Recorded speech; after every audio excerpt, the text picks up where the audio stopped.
সর্বশেষ যে লোকটা জান্নাতে যাবে তাকে আল্লাহ তাআলা জাহান্নামের আগুনে পোড়াতে পোড়াতে ছাই বানিয়ে ফেলবে।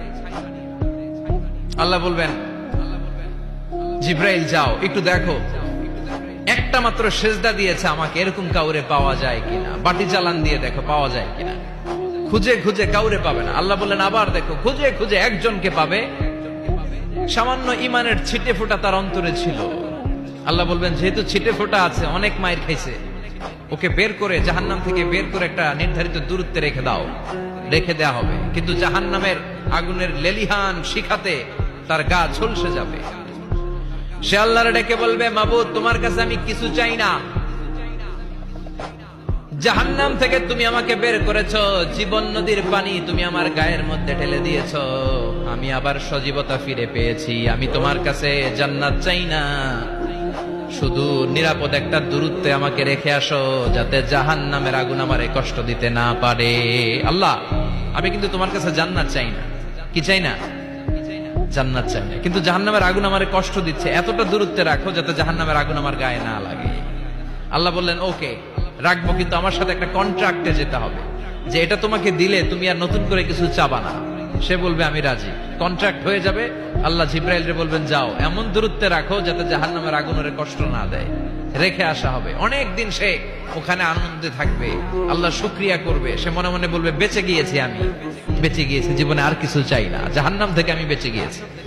অনেকদিন থাকার পরে মনে মনে ভাববে, বাইসা তো গেছি, কিন্তু নতুন করে একটু ট্রাই করে দেখি, জাহান্নামের সৌন্দর্যের দৃশ্য একটু চোখ দিয়ে অবলোকন করা যায় কিনা। সে আল্লাহরে ডেকে বলবে, আল্লাহ ইনদি সুআল, আমার একটা ফরিয়াদ আছে। কি ফরিয়াদ? আল্লাহ আগেই বলে রাখি, আমি কিন্তু জান্নাতে যেতে চাই না। আল্লাহ বলবেন, কি চাও? সে বলবে, আল্লাহ তোমার জান্নাতটা তুমি কত সুন্দর করে বানিয়েছো, আমি একটা নজর শুধু দেখতে চাই। জান্নাতের দরজার সামনে নিয়ে যদি আমারে বসিয়ে রাখো, দ্যাটস ইনাফ, আর কিছু চাই না, শুধু জান্নাতের দরজার সামনে। আল্লাহ বললেন, তুই না ওয়াদা করেছিস, তুই না চুক্তি করেছিস। সে বলবে, আল্লাহ আমারে হতভাগা বানাইয়া তোমার কি লাভ? সুবহানাল্লাহ পড়েন। আমারে তুমি হতভাগা বানিও না। আল্লাহ বলে, ঠিক আছে, আবার সিগনেচার কর যে জান্নাতের দরজার সামনে বসিয়ে দিলে আর কিছু চাবি না। সে সিগনেচার করে বলে, আমি চাবো না। আল্লাহ বললেন, জিব্রাইল বেচারারে ধরে জান্নাতের গেটের সামনে বসায় দে। এবার জান্নাতের গেটের সামনে বসে বসে জান্নাতের সৌন্দর্য দেখা শুরু করবে। সুবহানাল্লাহ। এমন সৌন্দর্য যেটা চোখ দিয়ে কেউ দেখে নাই, কান দিয়ে শোনে নাই। ওই সৌন্দর্য চোখে দেখে, কান দিয়ে আওয়াজ শুনে মাগার ভোগ করতে পারে না। অন্তরে জ্বালা আছে না নাই? এয়ার কন্ডিশনের রুমে ঢুকতে না পারলেও, এয়ার কন্ডিশনের রুমের দরজার বাইরে দাঁড়ালো, এয়ার কন্ডিশনের রুমের একটা ঠান্ডা বাতাস গায়ে লাগে না?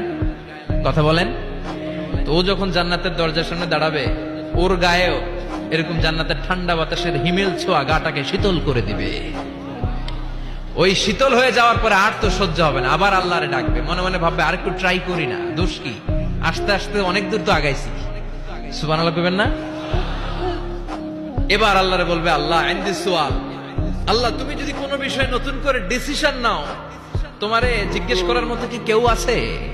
আল্লাহ বলে, না, আমি তো সব রাজার বড় রাজা, মহারাজা, আমার উপরে তো কারো কথা চলে না। ওই হতভাগা লোকটা বলবে, আল্লাহ এত সুন্দর জান্নাত তুমি বানালাম, চোখ দিয়ে সৌন্দর্য দেখি, কান দিয়ে আওয়াজগুলো শুনি, হুর আর গেলমান হেঁটে বেড়ায়, এত সুন্দর জান্নাত চোখ দিয়ে দেখি, ঢুকতে পারি না, আমারে কষ্ট দিয়ে তোমার কি লাভ? ও আল্লাহ, আমারে তুমি মাফ করে দাও, জান্নাতের চিপার মধ্যে এক কর্নারে তুমি একটু আমারে জায়গা করে দাও। আল্লাহ বলবেন, ওয়াই হাক ইবনা আদম, তোর ধ্বংস হোক হে আদম জাত, মা আগদারাকা, তোর চেয়ে বড় গাদ্দার আমি আমার সৃষ্টিকুলে কাউরে দেখি নাই, কারণ তুই আমার সাথে চুক্তি করিস আর চুক্তি ভঙ্গ করিস। আল্লাহর রহমতের দরিয়ায় তখন জোশ খেলে যাবে, ওর আকুতি মিনতি চাহনি আল্লাহর রহমতের দরিয়ার মধ্যে জোশ লাগিয়ে দিবে।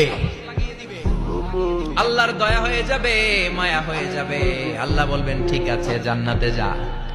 লোকটা এবার এক দৌড়ে জান্নাতের ভিতরে ঢুকে যাবে। লোকটার দৌড় দেখে আবার লোকটারে আল্লাহ ডেকে বলবে, একটু দাঁড়া, একটু দাঁড়া, জান্নাত তো দিছি, তো দৌড় দিলি কেন?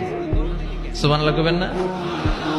লোকটি বলবে, আল্লাহ প্ল্যান তো আমি কম করি নাই, এত চেষ্টার ফলে আমি আসতে পারছি, আবার যদি তুমি বাইর করে দাও, এই জন্য এক দৌড়ে এমন সিপার মধ্যে লুকামো যাতে তুমি আমার না দেখো। আবার আল্লাহর রহমতের দরিয়ায় জোশ খেলে যাবে, আল্লাহ কাছে ডাকবে, কাছে আয়। ও গোলাম, তোর কি মনে চায় আমারে বল, আজকে তুই চাইতে থাক, আমি দিতে দিতে তোর মনের সব আশা পূরণ করে দেব। লোকটা খুশি হয়ে বলবে, আল্লাহ আমারে এটা দাও, বাড়ি দাও, গাড়ি দাও, নারী দাও, এটা দাও, ওটা দাও, একের পর এক চাইতে থাকবে, আল্লাহ সব তারে দিতে থাকবে। চাইতে চাইতে লোকটার সব চাওয়া যখন শেষ, সে বলবে, আল্লাহ আর আমার চাওয়ার কিছু নাই। আল্লাহ বলেন, নো, এত তাড়াতাড়ি যে তুমি খেলা শেষ করতে পারবা না মনু, আমার সাথে তোমার এই খেলা আরো লম্বা সময় চলতে হবে, তোমার অনেক কিছু চাইতে হবে। তুই আজকে চাইতে চাইতে তোর সব চাও আমার কাছে বলবি, আর আমি দিতে দিতে তোর জীবন ধন্য করে দেব। সে আবার চাইতে শুরু করবে, আল্লাহ এটা দাও, ওটা দাও, ওটা দাও, আল্লাহ দিতে দিতে সব দিবে। এরপরে বলবে, আল্লাহ মাফও চাই, দোয়াও চাই, আর চাওয়ার কিছু নাই। আল্লাহ বলবেন, তাই ঠিক আছে, তোরে আমি জান্নাতে ঢুকাই দিলাম, তবে মনে রাখিস তোর জান্নাতটা হবে সবচেয়ে ছোট জান্নাত, আর তোর জান্নাতটা হবে এই পৃথিবীর 10 গুণ। চিল্লা এখন সুবহানাল্লাহ।